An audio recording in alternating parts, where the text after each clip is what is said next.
ബഹുമാന്യരെ, പ്രിയപ്പെട്ടവരെ, കേരളത്തിൻ്റെ സമാദരണീയനായ മുഖ്യമന്ത്രി സഖാവ് പിണറായി വർത്തമാനകാല രാഷ്ട്രീയ സാഹചര്യങ്ങളെക്കുറിച്ചും നിലമ്പൂർ നിയമസഭാ ഉപതെരഞ്ഞെടുപ്പിൻ്റെ പ്രാധാന്യത്തെക്കുറിച്ചും അതിൽ ഇടതുപക്ഷം വിജയിച്ചു വരേണ്ടതിൻ്റെ ആവശ്യകതയെക്കുറിച്ചുമെല്ലാം ഇവിടെ വിശദമായി തന്നെ പ്രതിപാദിച്ചിട്ടുണ്ട്. ഇടതുപക്ഷ ജനാധിപത്യ മുന്നണിയുടെ ആദരണീയ നേതൃത്വം പൂർണ്ണമായും ഇവിടെ വേദിയിലുമുണ്ട്. അവരെല്ലാം ഇവിടെ സംസാരിക്കുമെന്നാണ് എൻ്റെ പ്രതീക്ഷ. സ്ഥാനാർത്ഥി എന്ന നിലയിൽ ദീർഘമായ ഒരു വോട്ടഭ്യർത്ഥന പ്രസംഗത്തിലേക്ക് കടക്കണം എന്ന് ഞാൻ ആഗ്രഹിക്കുന്നില്ല. ഇതിനോടകം തന്നെ നമ്മുടെ നാട് ഈ ഉപതെരഞ്ഞെടുപ്പിൻ്റെ വിവിധ വശങ്ങളെ സംബന്ധിച്ച് ചർച്ച ചെയ്തിട്ടുള്ളതാണ്. ആ കാര്യങ്ങളെല്ലാം ആവർത്തിക്കേണ്ട സാഹചര്യവുമില്ല. ഇവിടെ ഒത്തുകൂടിയിരിക്കുന്ന എൻ്റെ പ്രിയപ്പെട്ട സഹോദരീ സഹോദരന്മാരോട്, എൻ്റെ നാട്ടുകാരോട് എനിക്കൊരൊറ്റ കാര്യം മാത്രമേ ഓർമ്മപ്പെടുത്താനുള്ളൂ. മുഖ്യമന്ത്രിയും അക്കാര്യം ഇവിടെ സൂചിപ്പിക്കുകയുണ്ടായി. നമ്മുടെ നാട് മഹത്തായ മാറ്റങ്ങളിലൂടെയാണ് കടന്നു പോകുന്നത്.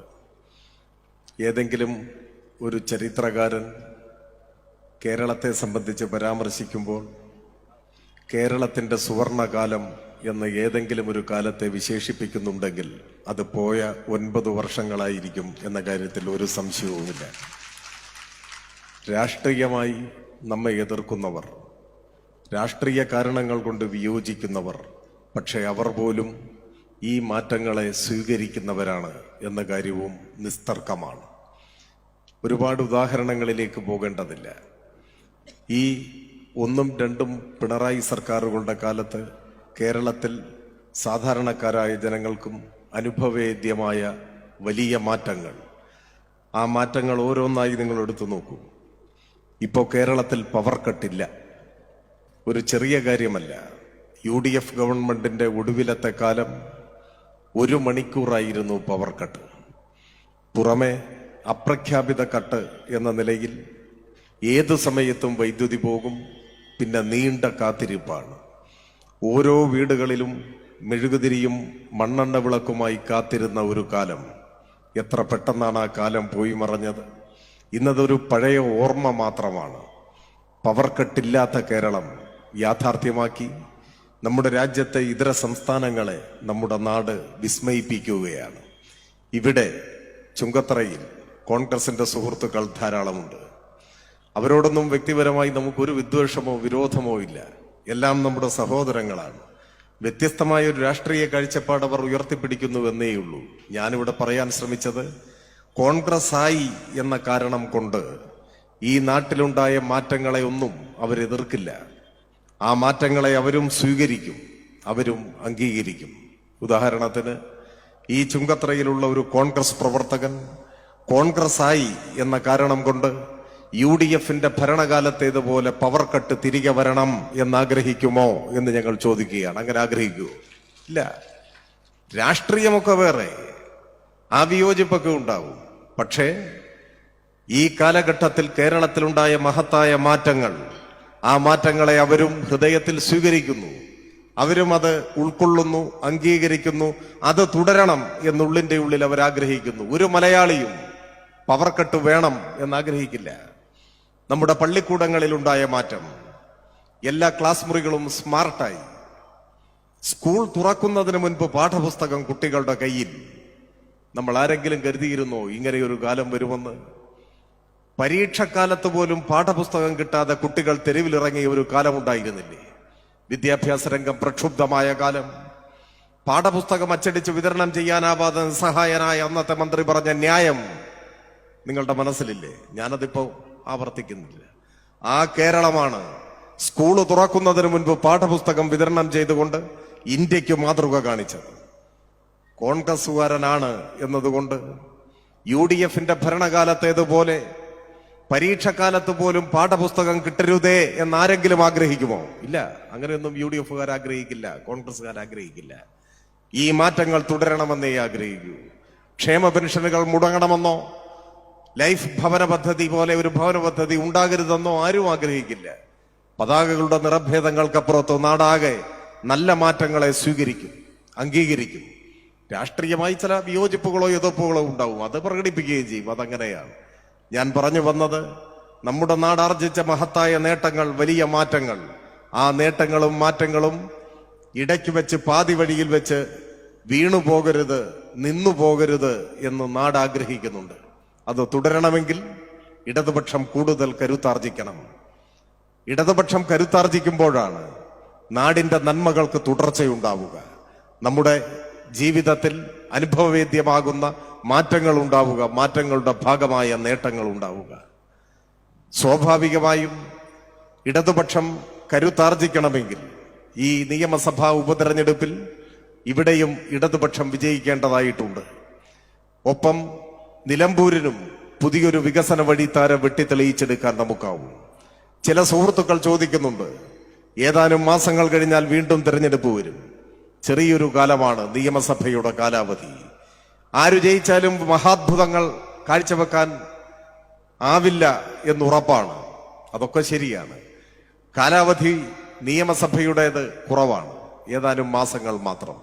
പക്ഷെ അതുകൊണ്ട് ഈ തെരഞ്ഞെടുപ്പിന്റെ പ്രാധാന്യം കുറയുന്നില്ല.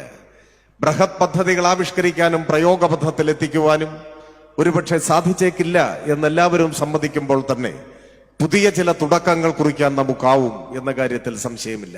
നിലമ്പൂരിന് അനുയോജ്യമായ വികസന പദ്ധതികൾ ആവിഷ്കരിക്കാൻ, അത്തരം പദ്ധതികൾക്ക് അംഗീകാരം നേടുന്നതിന്റെ ഭാഗമായ പ്രാരംഭ നടപടികളിലേക്കെങ്കിലും കടക്കാൻ നമുക്ക് സാധിക്കും. അതിനുള്ള സമയമുണ്ട്. അങ്ങനെ ഒരു തുടക്കം കുറിക്കാനായാൽ യാതൊരു സംശയവും വേണ്ട, ഒരു പുതിയ വികസനോന്മുഖ നിലമ്പൂരിന്റെ അടിത്തറയായി അത് മാറും. ആ അടിത്തറയിൽ നമുക്കൊരു പുതിയ നിലമ്പൂർ പണിതുയർത്താനാവും. 2026 നിയമസഭാ തിരഞ്ഞെടുപ്പ് നടക്കുമ്പോൾ നല്ല മാറ്റങ്ങൾക്ക് നാട് നൽകുന്ന അംഗീകാരത്തിന്റെ ഭാഗമായി തുടർച്ചയായ 3ാം ഇടതുപക്ഷ മുന്നണി ഗവൺമെന്റ് അധികാരത്തിൽ വരുമെന്ന കാര്യം ഉറപ്പാണ്. അന്ന് നിലമ്പൂരിൽ നാം ഇട്ട അടിത്തറയിന്മേൽ ആധുനിക നിലമ്പൂർ പണിതുയർത്താനും നമുക്ക് സാധിക്കുക തന്നെ ചെയ്യുമെന്ന കാര്യത്തിൽ ഒരു സംശയവും വേണ്ട. ഞാൻ കൂടുതൽ ദീർഘിപ്പിക്കുന്നില്ല. നമ്മുടെ നാട് കൂടുതൽ പുരോഗമിക്കണം. പുതിയൊരു കേരളം, കൂടുതൽ നല്ലൊരു കേരളം, അതിനെയാണ് നവകേരളം എന്ന് നാം വിളിക്കുന്നത്. വികസനോന്മുഖമായ ഒരു നിലമ്പൂർ, കൂടുതൽ നല്ലൊരു കേരളവും കൂടുതൽ മെച്ചപ്പെട്ട ഒരു നിലമ്പൂരും യാഥാർത്ഥ്യമാകാൻ ഇടതുപക്ഷ ജനാധിപത്യ മുന്നണി ഇവിടെ വിജയിക്കേണ്ടതായിട്ടുണ്ട്. എല്ലാ യോഗങ്ങളിലും നാടിനെയും ജനങ്ങളെയും ബാധിക്കുന്ന പ്രശ്നങ്ങളാണ് നാം ചർച്ച ചെയ്യുന്നത്. അതുമാത്രമാണ് ചർച്ച ചെയ്യുന്നത്. ചിലർ ചോദിക്കുന്നു, നിങ്ങൾ എന്തുകൊണ്ടാണ് ഈ വിവാദങ്ങൾക്ക് പുറകെ പോകാത്തത്? നമ്മുടെ എതിർപ്പാളയത്തിൽ കൊണ്ടുപിടിച്ച പരിശ്രമമാണ് വിവാദങ്ങൾ ഉണ്ടാക്കാൻ, വിവാദങ്ങൾ സൃഷ്ടിക്കാൻ, സമൂഹത്തിൽ ഭിന്നിപ്പുണ്ടാക്കാൻ, ധ്രുവീകരണം ഉണ്ടാക്കാൻ, വിദ്വേഷം വമിപ്പിക്കാൻ. ഞങ്ങൾ അതിന്റെ പുറകെ ഇല്ല. ഏതു കടുത്ത പ്രകോപനത്തിന്റെ മുന്നിലും നാടിന്റെ വികസനം, ജനങ്ങളുടെ ക്ഷേമം അതിലൂന്നി ഏറ്റവും ആരോഗ്യകരവും മാതൃകാപരവുമായ രാഷ്ട്രീയ പ്രചരണത്തിലേക്കാണ് ഞങ്ങൾ കടക്കുന്നത്. അതാണ് ഇടതുപക്ഷത്തിന്റെ പാത. അത് ജനങ്ങളെ ഭിന്നിപ്പിക്കാനുള്ളതല്ല. വ്യത്യസ്തമായ അഭിപ്രായങ്ങൾ ഉയർത്തിപ്പിടിക്കുമ്പോഴും ജനങ്ങളുടെ സാഹോദര്യവും ഐക്യവും ഉയർത്തിപ്പിടിച്ചുകൊണ്ട് നാടിന്റെ ക്ഷേമം ഉറപ്പുവരുത്തുക എന്നതാണ്. ഞാൻ കൂടുതൽ ദീർഘിപ്പിക്കുന്നില്ല. ഈ ഒത്തുകൂടിയിരിക്കുന്നതെല്ലാം സ്വന്തം നാട്ടുകാരാണ്. തൊട്ടപ്പുറത്ത് ചുങ്കത്ര മാർത്തോമ കോളേജിലാണ് ഞാൻ പഠിച്ചത് 5 കൊല്ലം. അവിടെയാണ് വിദ്യാർത്ഥി സംഘടനാ പ്രവർത്തനത്തിന്റെ ഗണ്യമായ ഒരു കാലയളവ് ചെലവഴിച്ചത്. അവിടെ പഠിക്കുന്ന സമയത്ത് ഈ ചുങ്കത്ര നഗരം തന്നെ കേന്ദ്രീകരിച്ചാണ്, ഇവിടുത്തെ ഒരാളായാണ് വളർന്നത്. മറ്റു കാര്യങ്ങളിലേക്കൊന്നും ഞാൻ പോകുന്നില്ല. പ്രിയപ്പെട്ട സഹോദരി സഹോദരന്മാരോട് അഭ്യർത്ഥിക്കുന്നു, ഇത് കേരളത്തിന്റെ രാഷ്ട്രീയത്തിൽ ദിശ നിർണയിക്കപ്പെടും വിധമുള്ള ഒരു ഉപതെരഞ്ഞെടുപ്പാണ്. കേരളത്തിന്റെ രാഷ്ട്രീയ ശാക്തിക ബലാബലങ്ങളെ തന്നെ സ്വാധീനിക്കാൻ കഴിയുന്ന, ഇപ്പോ കേരളത്തിൽ അനുഭവപ്പെടുന്ന ഒരുപാട് നന്മകൾ ജനങ്ങൾക്ക് പ്രദാനം ചെയ്ത മാറ്റങ്ങളെ, ആ മാറ്റങ്ങളെ കൂടുതൽ ശക്തമായി പ്രതിഫലിപ്പിക്കാൻ, മുൻപോട്ട് കൊണ്ടുപോകാൻ, ലോകത്തിലെ ഏതൊരു നാടിനെയും അതിശയിപ്പിക്കും വിധം വളർച്ചയുടെയും വികാസത്തിന്റെയും ക്ഷേമത്തിന്റെയും തുരുത്തായി, പോറലേൽക്കാത്ത മതനിരപേക്ഷതയുടെ കളിത്തൊട്ടിലായി ഈ കേരളത്തെ നിലനിർത്താനുള്ള ഒരു ജനതയുടെ ഇച്ഛാശക്തിയാണ് തീർച്ചയായും നിലമ്പൂരിന്റെ വിധി നിർണയിക്കുക. നമുക്ക് ഒരുമിച്ച് മുൻപോട്ട് പോകാനാവും. സാധാരണ തെരഞ്ഞെടുപ്പിൽ മത്സരിക്കുന്നത് സ്ഥാനാർത്ഥിയാണ്. എനിക്ക് തോന്നുന്നത് ഓരോ സ്വീകരണ കേന്ദ്രങ്ങളിലെയും ആവേശനിർഭരമായ പിന്തുണയും ഐക്യദാർഢ്യവും കാണുമ്പോൾ തോന്നുന്നത് ഈ തിരഞ്ഞെടുപ്പിൽ മത്സരിക്കുന്നത് എന്തായാലും സ്ഥാനാർത്ഥി ഒറ്റയ്ക്കല്ല, മത്സരിക്കുന്നത് നമ്മളെല്ലാവരും ഒരുമിച്ചാണ് നാടിനു വേണ്ടി. അങ്ങനെ നമ്മളെല്ലാവരും ഒരുമിച്ച് മത്സരിക്കുന്ന ഒരു തിരഞ്ഞെടുപ്പായി ഈ തിരഞ്ഞെടുപ്പിനെ നിങ്ങൾ കണക്കാക്കണം. നമുക്കൊരുമിച്ച് മത്സരിക്കാം, ഈ നാടിനു വേണ്ടി പൊരുതി ഒരുമിച്ച് ജയിക്കാം എന്നാശിച്ചുകൊണ്ട് ഇവിടെ ഒത്തുകൂടിയ എല്ലാ പ്രിയപ്പെട്ട സഹോദരീ സഹോദരന്മാരെയും ഹൃദയപൂർവ്വം അഭിവാദ്യം ചെയ്തുകൊണ്ട് എന്റെ എളിയ വാക്കുകൾ അവസാനിപ്പിക്കുന്നു. ഒരിക്കൽ കൂടി ചുറ്റികയറിവാൾ നക്ഷത്രമടയാളത്തിൽ വോട്ടുകൾ രേഖപ്പെടുത്തി ഇടതുപക്ഷത്തിന് തിളക്കമാർന്ന വിജയം സമ്മാനിക്കുന്നതിനുള്ള പ്രവർത്തനങ്ങളിൽ നേതൃത്വം കൊടുക്കാൻ, വോട്ട് ചെയ്യുക മാത്രമല്ല ആ പ്രവർത്തനങ്ങളിലെല്ലാം നേതൃത്വം കൊടുക്കാൻ നിങ്ങളെ എല്ലാവരെയും സ്നേഹപൂർവ്വം ക്ഷണിച്ചുകൊണ്ട് ഒരിക്കൽ കൂടി എല്ലാവരെയും അഭിവാദ്യം ചെയ്തുകൊണ്ട് എന്റെ എളിയ വാക്കുകൾ അവസാനിപ്പിക്കുന്നു. അഭിവാദനം.